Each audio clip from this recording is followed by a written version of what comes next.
Listen, first and foremost, the nucleus or the foundation is music. You have to have good music. Okay. You have to have good art. So a manager's true job is to protect the source. And so, all right, what is the source? The source is, where does the music, where does the art, whatever they're saying, where does it come from? You know, a good manager will come in all within appropriate boundaries, figure out what are the things that are suppressing or trying to extinguish innocence, and block and tackle. That's the job. Because if you can do that well, you increase your likelihood of having great art. Now, if you've got great art, now it's the other side of the job. Now it's the business. How do you have good business? How do you put a machine around the music, around the great art that you believe has product market fit, that hopefully allows it to, one, launch, and then sustain? Welcome to Well Coached, a podcast about how people, sales, profit, and self can transform your business. I'm your host, Chris Weinberg, and I have helped hundreds of entrepreneurs get into their highest productivity zone and become corporate enough to succeed. Let's get into today's episode. Hey guys, today on the Well Coached podcast, we've got my good buddy Anthony Piedmonte with us. Anthony is a guru in his space. He is an entertainment manager with over 2 decades of frontline experience in the music industry. Since 2007, he has worked in artist management at the highest levels, helping guide the careers of globally recognized artists. He has a consistent track record of success across genres, audiences, and platforms, many at the global arena and stadium level. From world tours to international releasing strategies, Anthony is known for his people-focused leadership, creative instinct, and deep understanding of the artist, the art, and the business of music. Anthony has been trusted to support artists at some of the most defining moments of their careers, whether helping deliver sold-out arena and stadium tours worldwide, guiding campaigns for global #1 albums, or leading teams recognized with the highest accolades in the industry. He takes particular pride in helping artists find lasting growth, cultural relevance, and renewed impact in an ever-evolving landscape. Away from the industry spotlight, Anthony's most important role is being dad to his daughters, Stella and Charlotte, and I have seen him firsthand in action. He is one for the books. He credits these 2 girls with keeping his priorities clear and filling his life with deep purpose and love. With that, Anthony, welcome to the show. Well, I'm already emotional. I'm not kidding. I've already welled up hearing you say that. Thank you for that. That means a lot. Well, thank you for. Listen. It takes a lot to run a good business, and sometimes from the outside looking in, people can think you've got it all together, but the home fires can flame up if you don't pay intentional attention to it. And I've admired watching you be a dad, and you're darn good at it. Thanks for that. And so that's the girls are going to be proud of you for a long, long time. Okay, if we got the mushy stuff out of the way, I'll wipe my tears. Is that enough of that? I'm good. We can have a good hug and cry together.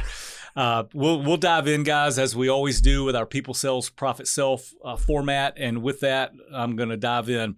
So you've worked with Tomlin now for a while. 9 years. Yeah, 9 years next month. That's amazing. And before that, Bon Jovi. Yep. Talk to us a little bit about what do you think the most important qualities are in a long-term artist-manager relationship? So between the artist and the manager? Yes. Interesting.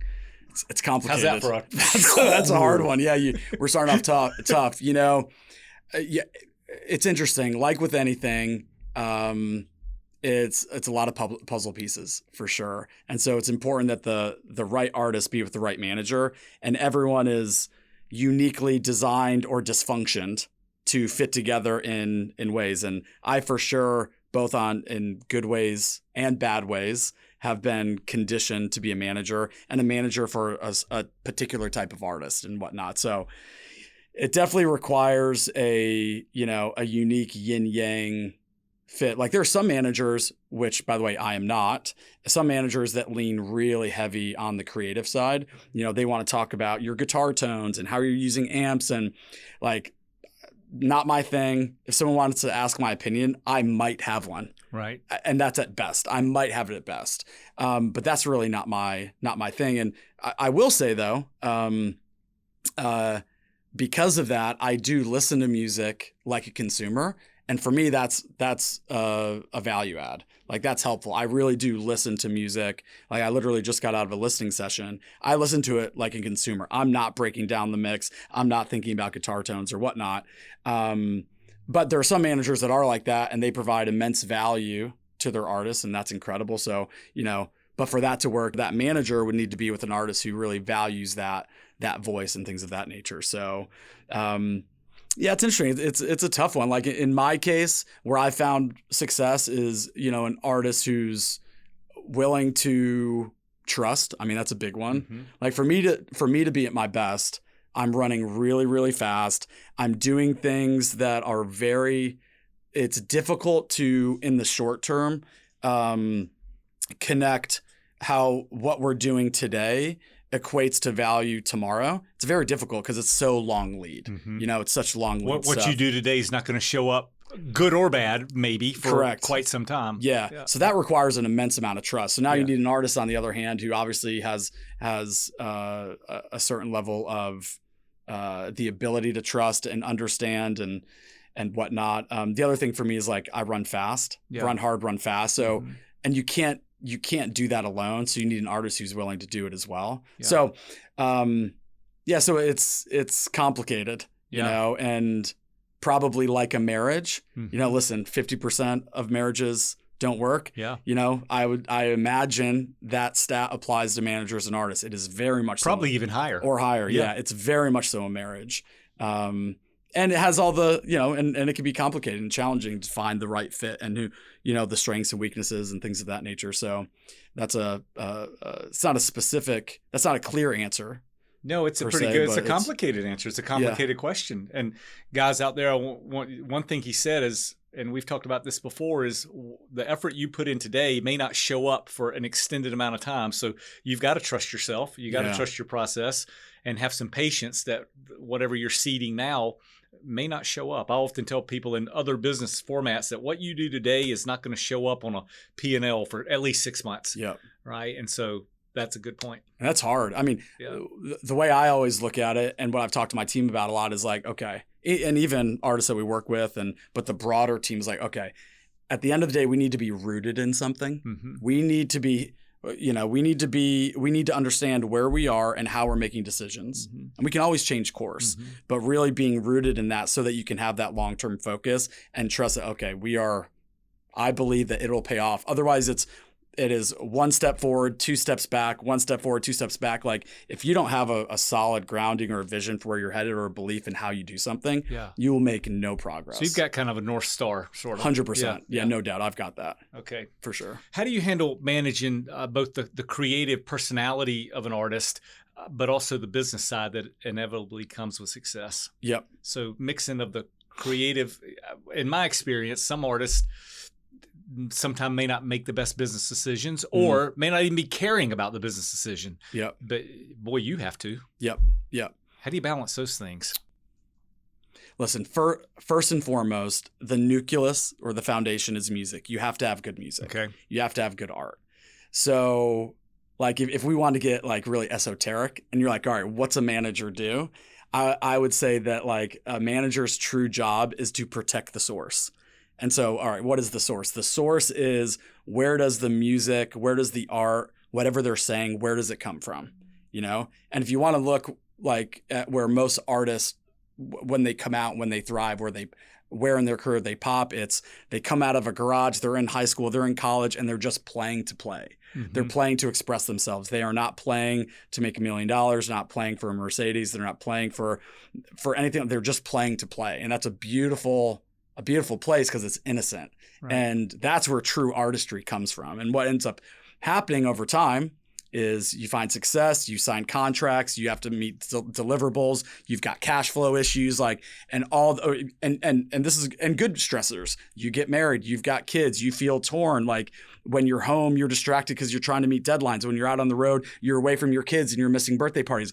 All those things, I don't know if they extinguish in a sense, but they definitely suppress it. A good manager will come in all within appropriate boundaries, figure out what are the things that are suppressing or trying to extinguish innocence and block and tackle. That's the job. because if you can do that well, you increase your likelihood of having great art. Now, if you've got great art, now you go to the other side of the job. So you've got protecting innocence. Now it's the other side of the job. Now it's the business. How do you have good business? How do you put a machine around the music, around the great art that you believe has product market fit that hopefully allows it to, one, launch and then sustain? So it's like these two things. It's like this really strange, esoteric, protect innocence, whatever that means, but it's true, no doubt. Otherwise, you're gambling. If you're not doing that, you're gambling. And that's, being a manager, it's a bad business. We've talked about this for years on my couch. It's bad business, but you can make it good business. And then, so you do that. And then on the other hand, it's really trying to figure out like, okay, what do you need to architect around it from a business side of things that more than anything makes it sustainable? Because, if you want to be a doctor, a lawyer, an accountant, I could give you a checklist. ChatGPT right now can give you a checklist. And if you check all those boxes, you at some level will accomplish your goal of being a doctor, attorney, or whatever. If you want to be a professional musician, meaning the ability to support yourself or your family, if I can't give you a bunch of, I can't give you boxes to check. So then what you have to do is you have to say like, all right, the only way to be successful is not to stop, because it's a matter of time. You just have to wait for the right moment. When the right song in the right moment with the right culture hits, and it gives you the opportunity, basically escape velocity, right? To get out above the noise and go.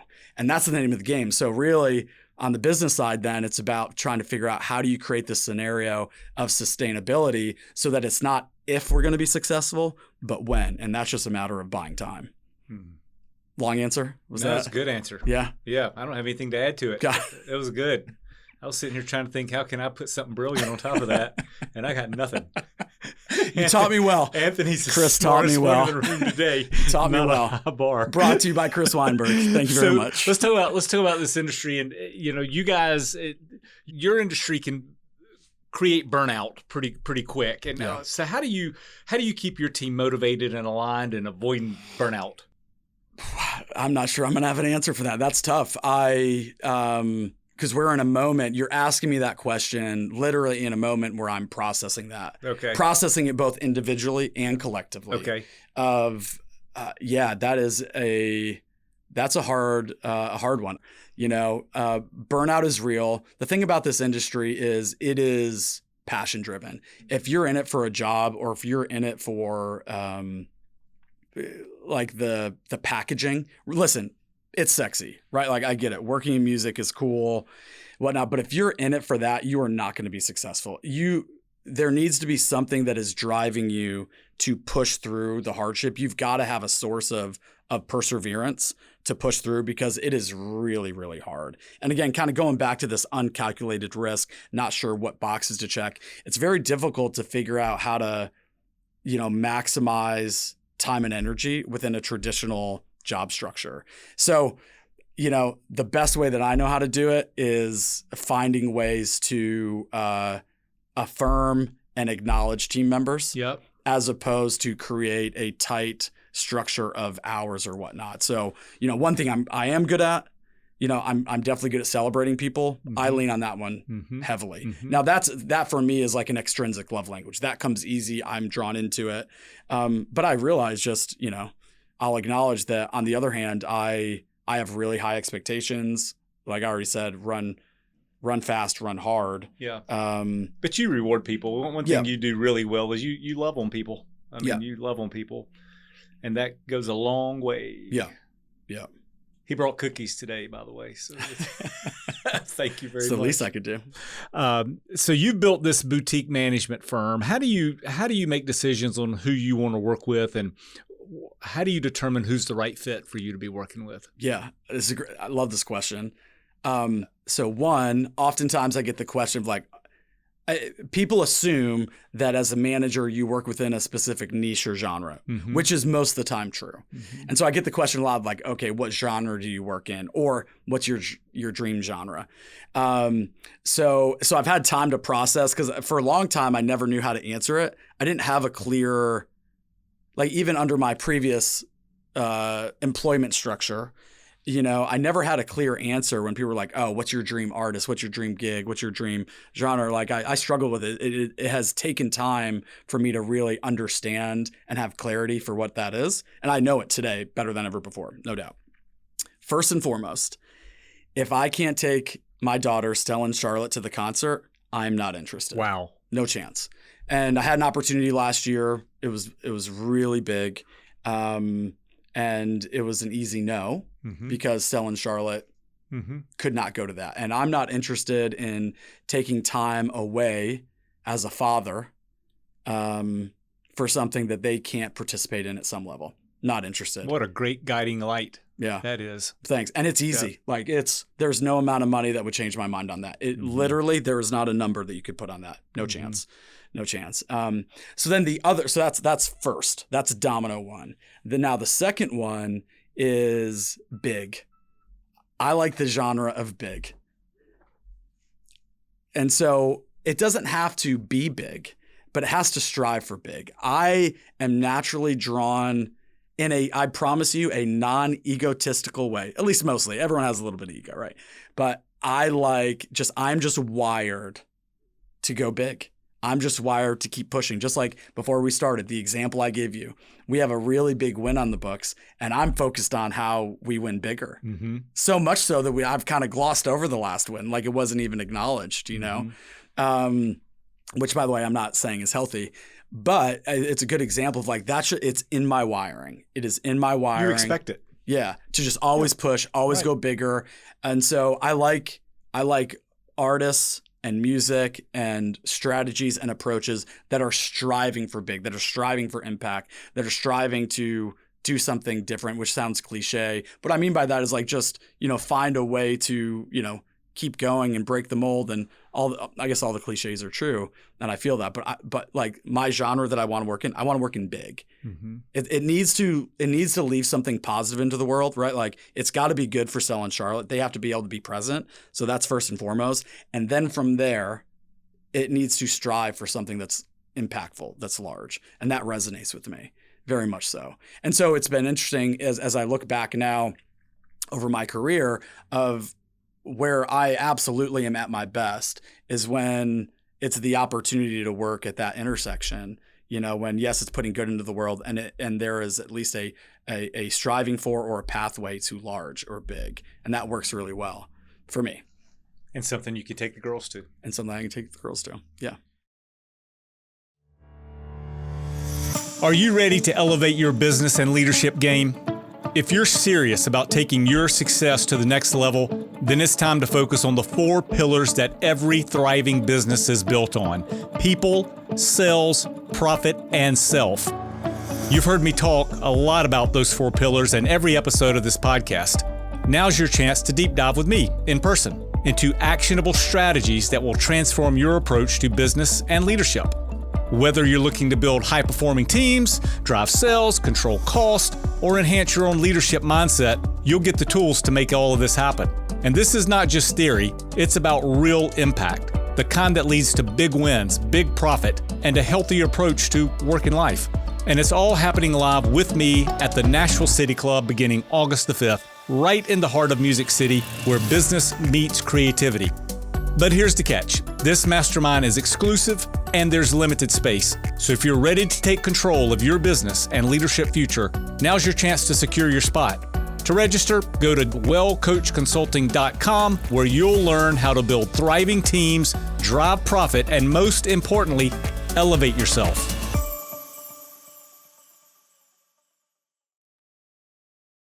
How has artist development process changed over the years? And yeah, is it different today than it was 10 years ago or 5 years ago? I would think so. But admittedly, I think like one area that I'm probably not the best at as a manager is artist development. I think I am best at taking something pre-existing and making it bigger and better than taking nothing. Startup. Yeah. I actually like, and it's good to recognize that because everybody's got a natural fit, and some folks try to be the master of everything, and that is not smart either. Yeah. So it has changed for sure.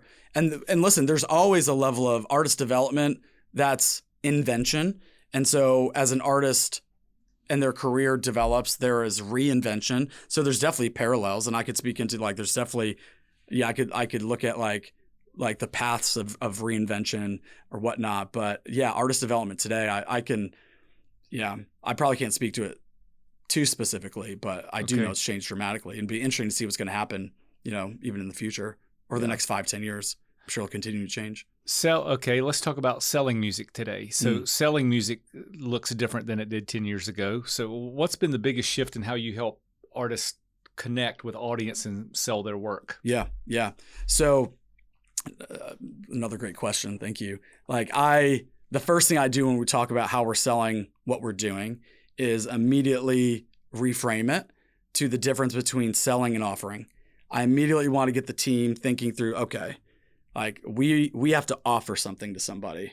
So how do we communicate? How do we articulate and communicate our value proposition that this is an offering for you, something that will be a value add for X, Y, or Z reasons, and thinking about it kind of holistically across the board. The beautiful thing about working, for me with Tomlin, outside of just my own, personal connection to his mission or whatnot, is it so clearly connects with people and what they're looking for. Maybe they know, maybe they don't know, but it's just, there's such there's entertainment value in what we put time and energy into. But for him, there's such a short gap between who he is, what his music represents, and what people are looking for. Mm-hmm. And that is such a gift as a manager to see that. And you don't have to think so much about the entertainment value. Listen, it's got to be first class. The music has to be amazing. The songs have to be beautiful. The production has to be great. The sound and lights the whole thing for sure. But it's such a gift to be able to realize success for us is, Chris's mission is helping to give people a voice to worship God. That frame of reference, that offering, makes it just so clear. Okay. And so for any artist, looking at okay, what do you represent? And how are you helping people? And how do you ultimately just close that gap and offer them an opportunity to, hopefully enrich their life? And the byproduct of it is, if you do it well, you create a deeper emotional connection between the artist and the consumer, which that's the name of the game. The more emotional connections you can develop, the more sustainability you will have. And, music is a game of catch and release most of the time. You catch somebody, they come into your concert or they come into your playlist or you go into their playlist rather, and then you're gone. The name of the game is figuring out, how do you not throw somebody back, right? How much time and energy is lost in trying to remarket and recapture someone, And so by offering, hopefully you can do it in a manner where you continue to hold on to more of those fish. At least I'm always looking for opportunities that will cause a spike in an artist's career. Okay. Not because I think we're going to stay there, but my hope is that when all things settle, that there's a net uplift. Okay. So if we're at 10, we spike up to 20, there is no disappointment when we start fizzling. I just hope we land at 11. I just hope that we held on to something, and that's the name of the game. Mm-hmm. Just continuing to find those opportunities, to rise above the noise, and and hopefully when it all settles, the baseline is that much bigger. Because again, it's there's a lot of noise out there in the world across the board, and trying to hold on to those fish that you catch or your listeners, it's difficult. It all comes down to those emotional connections and what you're offering, and understanding the artist, understanding the mission, understanding the consumer, and hopefully having the ability to appropriately articulate that, and catch the fish. Yeah. And keep them. Well, and I really like what you said too about not only getting the splash or the spike, paraphrasing, but when it does come back down, because it's gonna come back down, but you've raised your baseline. Yeah, that's success. Yeah, that's success, and it's really helpful as a manager if you can see that, and if you can understand it. It's a great way. You go back to your first question of what managers are good with what artists or whatnot. Is if you can get so far ahead that you can proactively communicate to your artist that, hey, we're about ready to have these record-breaking successes, and when it fizzles, that's okay. That's actually the plan. Our hope is that we actually land here. Yeah. If you can start getting ahead of those things, because the music industry is so challenging emotionally, of just the ebbs and the flows, and trying to figure out if your voice is still relevant and if it still matters. Right. That's very exposing. And so as a manager, if you can see that, if you can understand it, and if you can communicate it to your artist, hopefully what you do there, you give them a gift of protecting innocence so that when it starts fizzling down, they're like, yep, that's the path. I knew that was coming. And you become more grateful for the spike. And you also start being like, okay, great. That's right. We netted a net lift of 10%. I would guess that's so important too for them an artist not spiraling out of control. When that initial spike comes down, you've already prepped him going, hey man, we're going to land here, and that's victory. Yeah. So you've taken a lot of that emotion just off the table. Yeah. Created a real expectation of what success should look like. Yeah. I think it's mission critical. And I try to put myself, in the artist shoes all the time of like, what would it be like for it to be your name, your voice, your career, and you're basically handing the keys to someone. Yeah. And saying, all right, can you drive this for me? And by the way, it's not because the artist doesn't have the ability to, it's because they don't have the capacity to. Mm-hmm. They need to be innocent. They need to be focused on the thing that they were built to do. Mm-hmm. I always joke like, an artist may be better at managing than I am, but if they tried to do both, it wouldn't work. Right. And again, I'm just being silly about it, but it makes a good point of like, it's the whole, cans and shoulds. Mm-hmm. They should be writing songs. They should be thinking about set lists. They should be finding. By the way, if they've been on the road, they should be with their family. Right. That protects innocence. That, So we talk a lot on the podcast about keeping folks in their highest productivity zone. Mm-hmm. And that's what you're saying, well right? Said. And for that is the innocence, right? Yeah. The highest productivity zone is going to come when your artist is in his highest productivity zone, which is the innocence where he can go create and do things. Not that he's incapable. This is a good one, guys. Yep. It's not that you're not. Let's take it to a basic of business. Let's say whatever widget you're selling a widget. It doesn't mean that you're not capable of doing the accounting, but that's not your highest productivity zone. Yep. And similar to what you're saying, yep. Your job's to keep him in his highest productivity zone. And you worry about the rest of it. Yeah. Yeah. And I will say, not to derail the conversation, one struggle that I have is I find personally, if I take that model and I try to apply it to myself, it's very difficult. Okay. That is a struggle for me. That's an area where I'm definitely needing to continue to lean into and adjust on my side of acknowledging just because I can doesn't mean I should. And if it is one of the cans, how do I get the support that I need? How do I communicate it? Mm-hmm. How do I hold people accountable to it? And how do I feel okay doing that?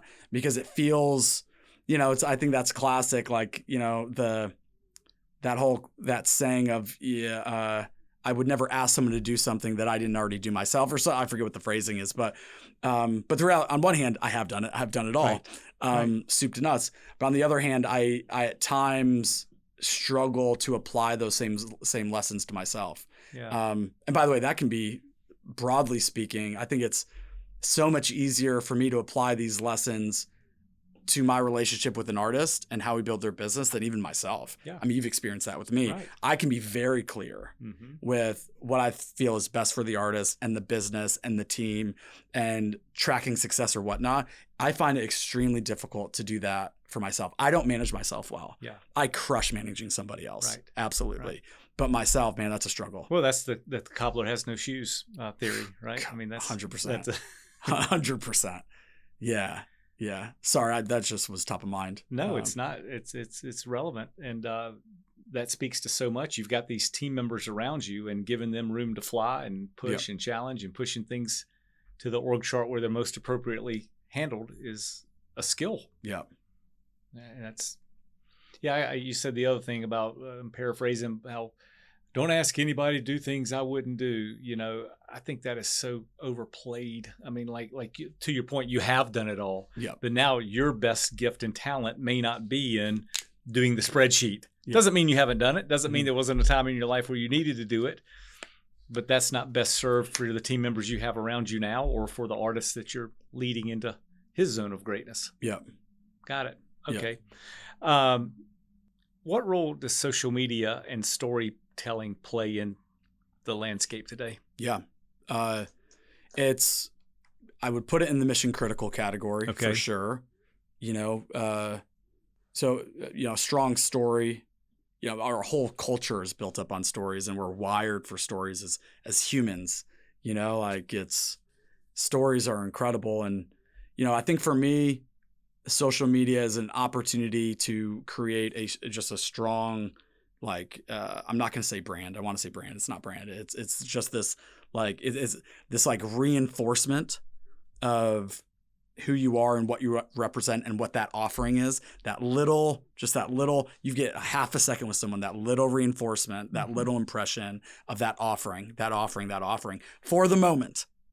Whenever they're looking for whatever it may be, or whenever, there's an ask or whatnot, that they're ready for it. So, based on where we are in today's day and age, it's now that's the deal. You got to figure out how you utilize the tool, tell the story, and do it with appropriate expectations. It's not like it was in 2010 when it was just a gold rush of just these huge metric growths, and it was just a big land grab. It's different now. That does exist. There are viral moments, and there are artists that pop and come out of nowhere.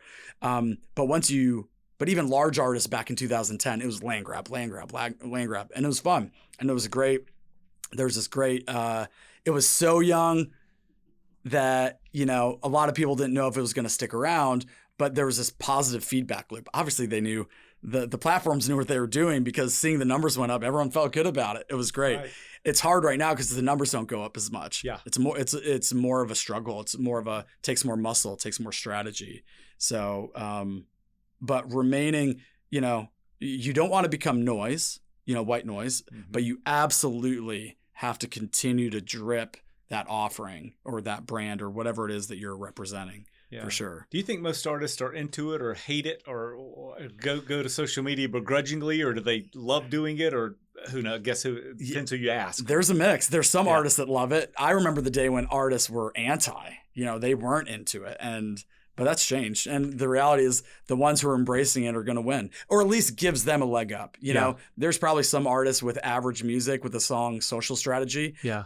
I would probably take that over an artist with great music who resists socials. Okay. Yeah. It's just because one's got a megaphone, one doesn't. I'll take the megaphone. I can remember, I'm going to age myself a little bit, but I remember when MTV came out, and Journey is my all-time favorite band. I didn't know that. And I can remember these guys. I can remember reading an interview where they were not going to be the ones to give in to making music videos other than their performance. Yeah. And I often think about that, crosses my mind from time to time. I'm like, I wonder if they missed out because of that. I mean, they started changing that philosophy, but I can remember them going, we're not giving in to this. We're artists. We're not going to be actors in the music video. And I think that probably has some similarities to how more recent artists have handled social media. Very much so. And Garth with, DSPs with originally what was iTunes and streaming, resisting, saying that, I'm not going to put my music up. And, I can understand that philosophy, but, at some point. You better get on the train. Yeah, at some point. Yeah. That being said, he's done just fine. He's been okay. He's all right. He'll be okay. He's managed his way through it. Hey, if it's right for him, it's right. That's right. Yeah. Great. Hey team, are you looking to elevate your golf game year-round? Nashville City Golf, located within the Nashville City Club at 200 2nd Avenue South, offers a premier indoor golfing experience right in the heart of downtown. With over 350 real-world courses available on state-of-the-art TrackMan.io simulators, you can challenge yourself on some of the world's most renowned fairways without leaving the city. Whether you're a seasoned golfer or just starting out, our facility caters to all skill levels. Features of the club include TrackMan.io performance tracking, an adjustable swing stage, indoor putting, and great upscale lounge and food and beverage, as well as PGA instruction right on site. Nashville City Golf isn't just about swinging a club, it's about experiencing a revolution in golf practice and entertainment. Our cutting-edge features elevate your game and create an unforgettable experience. We offer flexible membership options to suit your needs, as well as booking for individual sessions. Ready to tee off? Visit NashvilleCityGolf.com to learn more about memberships, book a session, or schedule a lesson with one of our PGA instructors. Elevate your game at Nashville City Golf, where the best of golf meets the best of Nashville.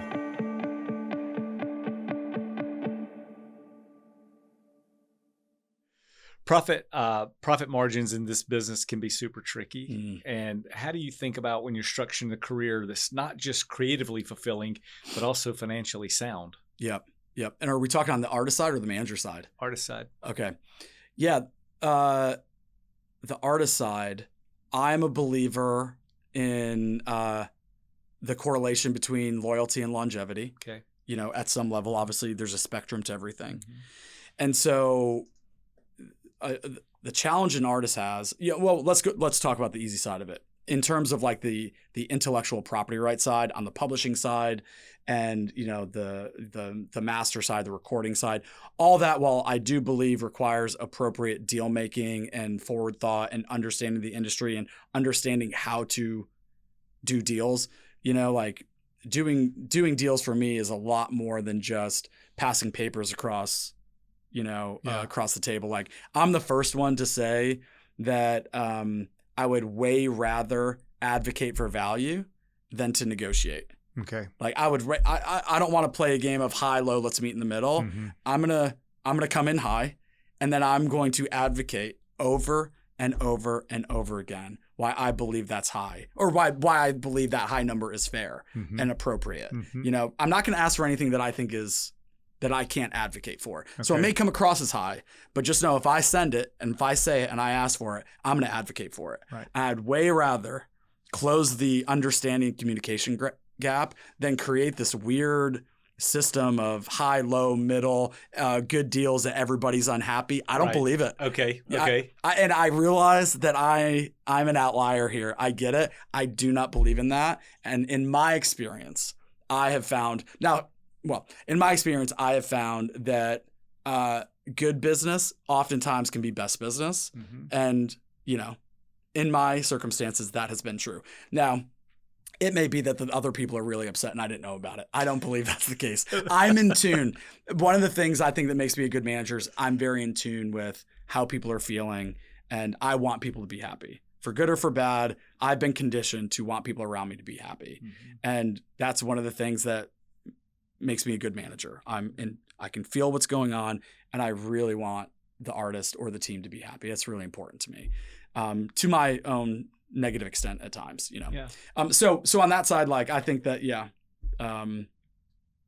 you gotta be forward thinking and understanding where the artist is in their career and how certain deal structures need to change, practically speaking, when you go from a deal when the label owns your masters to when it should be a licensing deal to where it should be a distribution deal.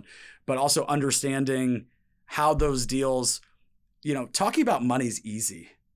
But really, let's talk about what success is. Money is a byproduct of something else, right? So let's talk about success, and then let's talk about money. Where are we? How did we get there, and where do we want to go?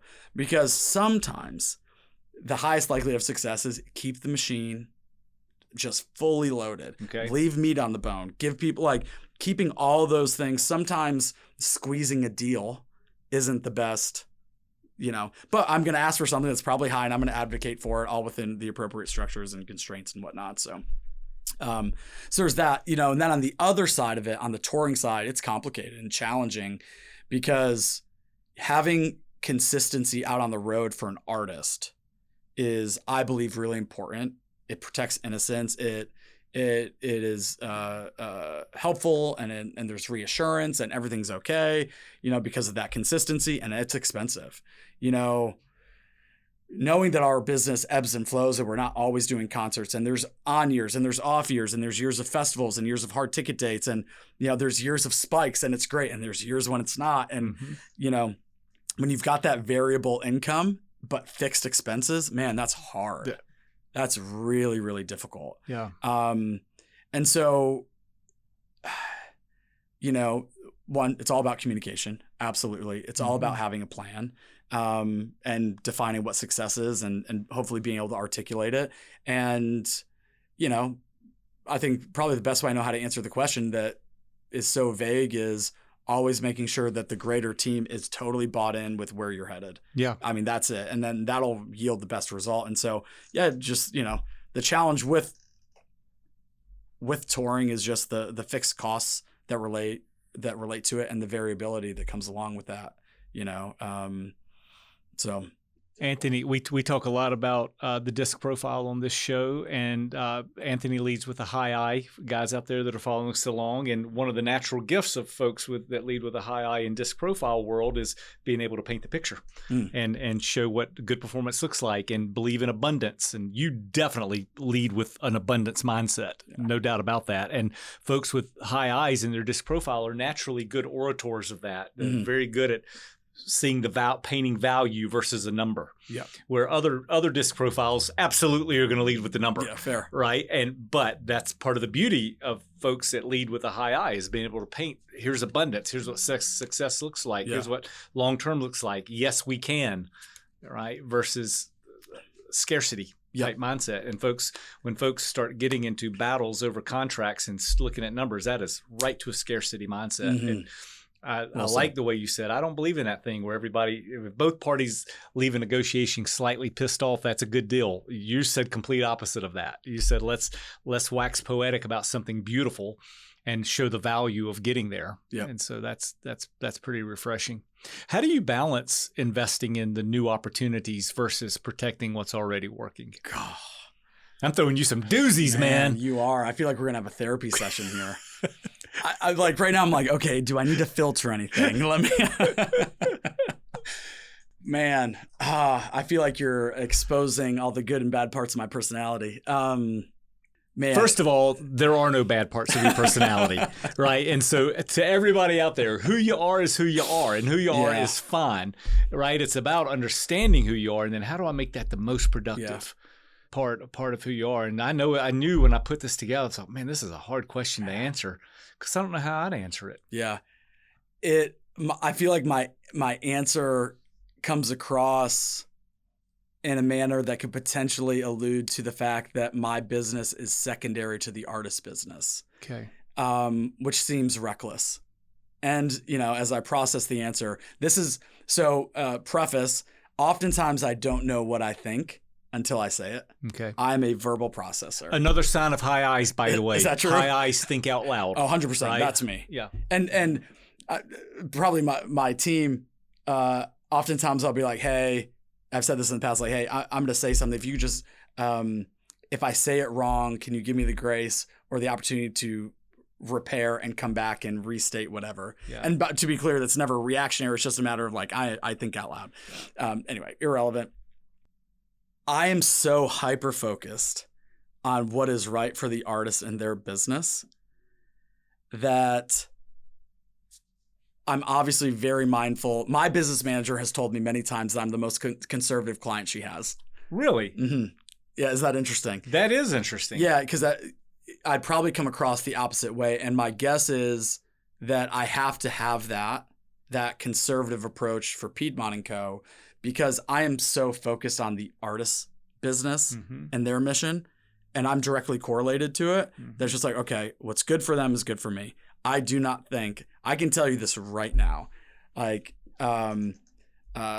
Chris, who I work with right now, I've never made one decision or led him to something because I thought it was good for me. 100% have never done it. I absolutely talk about innocence. Like I absolutely take this innocent approach of like, is that best for Chris? Is it best for Chris? Is it best? And by the way, Chris's family, Chris is like, how semi derailing here, but I believe that one of the things he and his family really value about me is if my number one thing that you talked about here was that I'm a dad, and that the artists that I want to be involved with, my first requirement is that my girls would be able to be present around it. Then I can't help but pull that right into how I manage and being mindful of, hey, we talked about it, sustainability. Well, I'll tell you what's not sustainable is when Chris is somewhere in the world and him missing a school performance or whatever it may be is distracting from what's happening that night. There's an amazing guy in Nashville who founded an organization called Porter's Call. And Al Andrews, he's had an incredible impact on me. And I have a great honor of being on the board of Porter's Call. Great honor. I truly believe in who they are and what they do and who they represent. And they're like the unsung heroes of how music impacts the world. They are behind the scenes, supporting artists, protecting innocence, and helping to set a stage for artists to better create and impact people in a positive way. They're amazing. There's my plug there. But he had this thing where, in a healthy relationship with a touring artist, that the artist, whether it be male or female, when they go out on the road, they need to be sent away and welcomed home. It's really interesting. That seems really simple and basic, but if you think about like the difference, like, okay, what does it mean to be sent away? When you're being sent away, you're being celebrated. There's no resistance. You're sent, you're celebrated. And welcomed home is people are excited that you're back. There's not like, we created a whole new system while you're gone and now you're stepping on our toes. And oftentimes it's happened, and I've experienced in my own personal life of when you're gone a lot, oftentimes leaving is very difficult. They don't want you to go, understandably so. And coming back, it's like you're stepping into someone else's world. And that creates a lot of tension. And their world may change while you're gone. Very much so. Yeah. And so if you take that and you put it on the artist who's out there doing their thing, having a concert, that's a heavy load. And I could tell you that they are not at their best. And if they are not at their best, you are not set up for long-term success and sustainability. And so this idea of thinking like, well, what is sustainable? A healthy family is sustainable. I'm not in charge of their family, of course, but absolutely there's a through line with how I feel personally. I mean, being a manager and a dad can be very similar, but I'm saying like there's a connection there. So what was your question? I got derailed. Well, just to pick up on that, you're answering it. A large part of your job is to do things not to help screw it up. Right, like when you said you're not in charge of their family, that's true, but you do have impact on it. Yeah. Based on how you're positioning the artist and what the things, making sure if going to the school play is important to him, that you're a vehicle to either say, yeah, you can make it to that school play, or hey man, no, I scheduled you in South Africa, you're not going to be there. Right. And so while you're right, you're not in charge of what goes on in anyone's household, you certainly have impact on it. Yeah. And so I don't know how as a manager you can prioritize your own business. Right. Mm-hmm. I think as a manager, you have to put their business, their sustainability first, and just know that yours is just associated with it. Like that's the perfect example, because otherwise you're advocating for South Africa. That's right. And South Africa is short-sighted. Yeah. South Africa is payday tomorrow. Right. It's not about tomorrow. It's like, where are we going to be in 5, 10, 15 years? Yeah. That's the answer. That's it's all the old marathon versus sprint kind of deal. And I think for me, if I had the opportunity to either have a large management company, meaning a lot of artists and a big team, or a high impact company, I'd take high impact. So I'm drawn into high impact. I want to be involved. I want to ensure success. I take a lot of personal pride and ownership in the trust that's been put on me.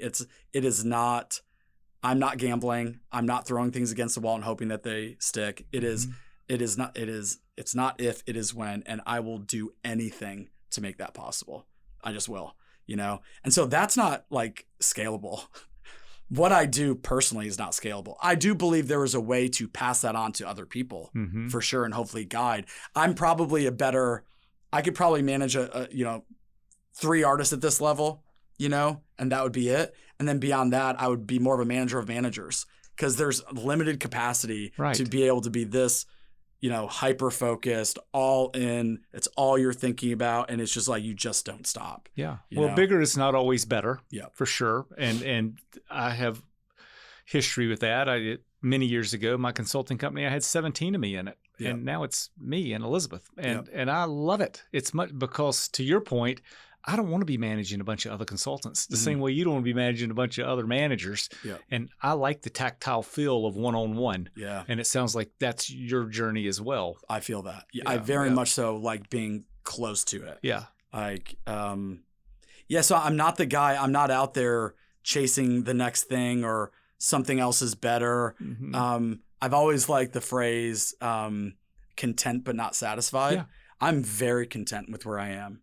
And I'm not satisfied. When I say that, what I mean is like, I'm not coasting. Yeah. I honestly, I work too hard. I do too much. I put in too many hours. I'm too stressed out.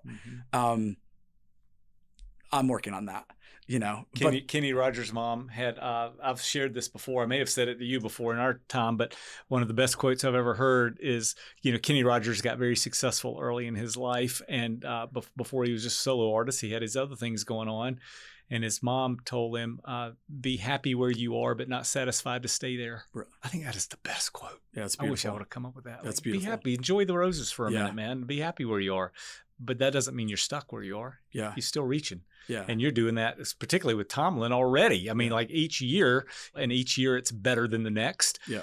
But take a minute. Yeah. You already said I'm off to 26, man. Yeah, I know. And if I were coaching you right now, I'd say, dude, take a beat, man. High five everybody around. Enjoy it. That doesn't mean you got to sit there, but enjoy it for a minute. Yeah, that's a tough one. And for the record, you know, what I described there of the time, energy, blood, sweat, and tears, I created that. That's my choice. Yeah. That's the artist isn't asking me to do that. Right. That's me doing it. Yeah. You know, I just want to be very clear about that. That's on me. I've chosen to do it this way. Yeah. And yeah, you're right. Like, you know, Chris actually has this saying of, you lose what is it? It's, you lose what's not celebrated. Mm-hmm. The thing is, I'm actually very good at celebrating others. Yes, you are. But as it applies to myself, to your point, I have absolutely moved on to the next thing. Yeah. And therein lies the complicated human nature. Right. Just like the same thing of like, I'm way better at managing his business than my business. Yeah. And like, I'm way better at doing this for others than for myself. It's like this, you know, almost paradoxical complication, you know, midlife crisis of trying to figure out what that means. You know, I will say on that topic, because I've been thinking about it recently, I'm way more comfortable and confident in who I am as an individual now than ever before.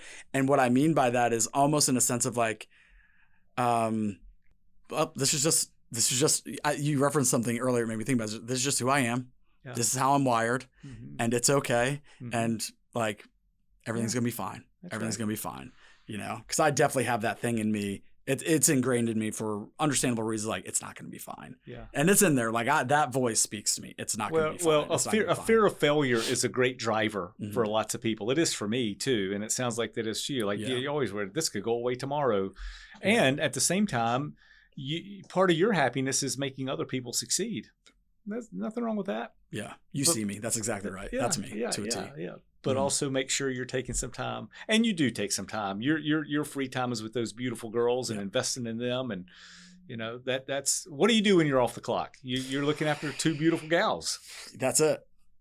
Yeah, you now know everything about me. Yeah, and there's nothing wrong with that because you're raising girls to see what good business looks like and to see what being a good human looks like, and all of that pays you back in spades. Yeah. Right. So. Yeah. I believe that. I definitely, you know, everyone looks back with some level of regret. I'll say this. I've been given a gift. Yeah. My job's phony baloney in the sense that, like, just to be very clear, I work really, really hard. And again, blood, sweat, tears, 100%. And it's been, a very challenging path to get here. That being said, I get to work around music, and I get to work around concerts, and I get to talk about music all day long with people who are passionate about music. Like, what a gift! It's phony baloney. Like, right. I take it very serious, and obviously it's challenging, but what a gift to be able to like spend time and energy on that. I hope that that's an impression that I leave on Stella and Charlotte. You know, we had a concert last Friday here in Nashville at Bridgestone. It was great. Sold out. It was amazing. And this is semi-irrelevant, but I'm just sharing it because it's top of mind and you as a dad are going to appreciate it. I sat Stella and Charlotte down before at the house and I said, "Hey, I'm about ready to go. I'll see you later." They came. Yeah. I was like, but I just want to tell you something. I said, I want to remind you, we had this conversation last year and I want to tell you one more time. Is that tonight's going to be really big and very exciting. And, there's going to be a lot of people saying a lot of kind things and it's over the top and all this kind of stuff. And you're going to be there just kind of wondering what's happening. And I said, I want to make it very clear what your role is there. And this is your role, that when daddy's working, I'm absolutely doing it for you. I want to be a good example for you. I want to help take care of you and all that kind of stuff. So just know when all these things are happening, just know that you're my driver and I'm doing it for you. That's number one. Number two, if I had to choose between staying there and seeing all the lights and listening to music or holding your hands, walking out and going watching a movie, if I had to choose, I'm taking the movie. Right. And I said, so I just want to remind you, that's your role tonight. So when How you're amazing. standing there looking at all this, trying to understand as a 7-year-old and a 10-year-old, what's going on, like that's your role. Yeah. That's who you are, you know. Well, you're that's a gift. It is a gift, You know, and it's a gift you're giving them, and you're setting the bar so high for them that they will never date, which is amazing. So good job, because that's what I'm trying to do for mine as well. Yeah. Thanks for coming, man. Thanks for having me. This was great, guys. Anthony's the real deal, and shows you that you can be a good guy and be in business, right? So many people think that you got to be a hard butt or be mean or be. For Anthony, winning is not an end-sum game. There can be more than one winner in every transaction. And so think about that as you're building your own business or living your own life, that it's not you against the next person, or it certainly doesn't have to be. Winning is not an end-sum game. You can lift up others while lifting up yourself, and that's the life he's been living. And at the same time, being an absolutely committed dad to 2 beautiful girls. So I appreciate you, buddy. Thanks for having me. Thanks for the recap, by the way. Well said. I appreciate you a ton. And that's it for today. So if you like this episode, go tell the world about it. If you didn't like this episode, please don't tell anybody. But we hope you loved it, and like it, share it, subscribe, and go follow Anthony at Piedmont & Co. and go follow Chris Tomlin. And those guys have been doing wonderful things for a sustained amount of time. And that is such a measurement too. Can you have sustained performance over time? And you've done it and continue to do it. So well done. Thank you so much. Thanks, everybody. See you next time. Well, guys, that's a wrap for today. We thank you a ton for listening and looking forward to the next episode, where we'll continue this journey on how becoming corporate enough can put you in your highest productivity zone to create a successful, profitable, and purpose-driven business for you.